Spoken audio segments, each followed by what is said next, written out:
Halo, assalamualaikum, selamat pagi, selamat siang, dan selamat malam. Apa kabar bangsa Indonesia di seluruh Nusantara? Pada kali ini kami akan membahas sebuah tema dengan judul KPK hendak mempermalukan Jokowi.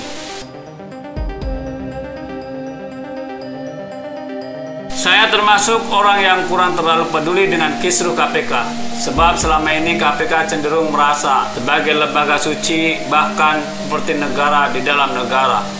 Pemerintah nampak tak bisa berbuat banyak kepada KPK, sebab kalau diusik, masyarakat akan membela KPK dan menganggap bahwa pemerintah takut kalau aibnya dibongkar KPK. Bahkan Jokowi dituduh hendak melemahkan KPK hanya karena menolak beberapa poin dari draft rencana undang-undang KPK yang diajukan oleh DPR, seperti soal penyadapan harus izin pihak luar, cukup izin ke Dewan Pengawas, penyelidik dan penyidik hanya dari polisi dan jaksa, penuntutan perkara koordinasi dengan Kejaksaan Agung, serta pengelolaan LHKPN di luar KPK. Juga karena mendukung beberapa poin tentang pembentukan Dewan Pengawas, penerbitan SP3, izin penyadapan ke Dewan Pengawas, dan status pegawai KPK menjadi ASN. Ditambah dengan kasus penyiraman air keras kepada Novel Baswedan selaku penyidik KPK yang tak kunjung menemukan kejelasan, Jokowi dianggap sedang mengupayakan gerakan terstruktur untuk melamakan KPK demi melindungi orang-orangnya yang sedang disasar KPK. Tudingan yang paling parah adalah agar Jokowi beserta orang-orangnya bisa korupsi berjamaah. Kewenangan yang seolah tak terbatas itu menjadikan KPK jumawa dan seolah bebas melakukan apapun.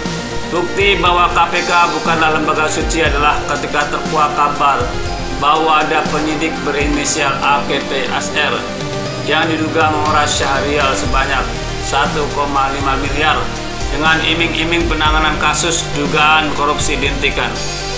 Selain itu, ada juga anggota Satgas pada Direktorat Pengelolaan Barang Bukti dan Eksekusi KPK berinisial IGAS yang diberhentikan secara tidak hormat oleh Dewas KPK.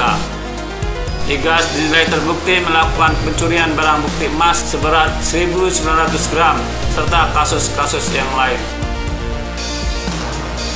Bukti lain bahwa KPK merasa lebih besar dibanding pemerintah adalah ketika nekat membuat keputusan yang bertentangan dengan kehendak Presiden Jokowi terkait nasib 75 pegawai KPK yang tidak lolos tes wawasan kebangsaan.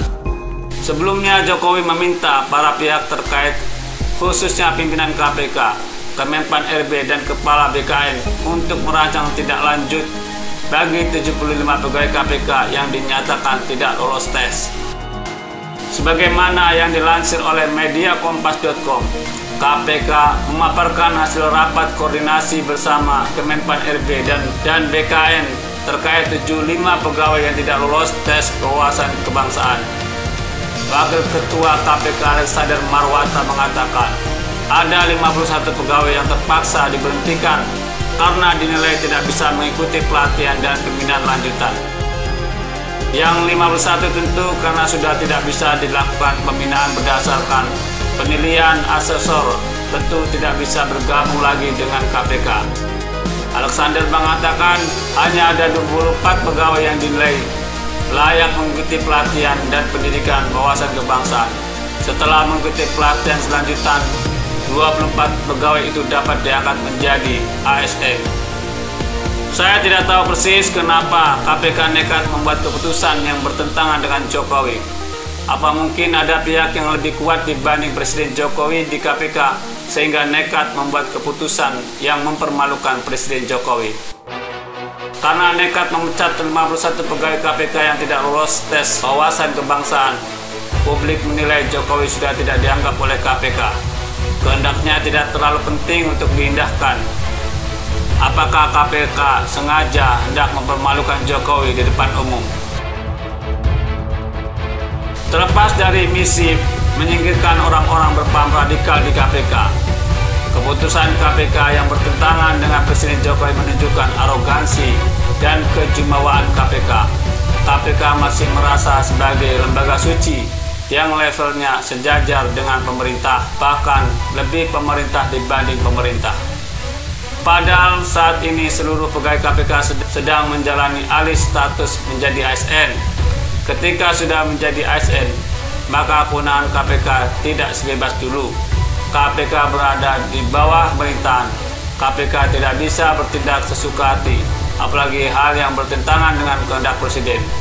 Pegawai KPK terikat dengan aturan dan undang-undang ASN. Semoga hal ini dipahami oleh seluruh pegawai KPK. Nah, bagaimana menurut Anda? Silahkan ketik kolom komentar di bawah. Dan jangan lupa subscribe channel ini. Terima kasih.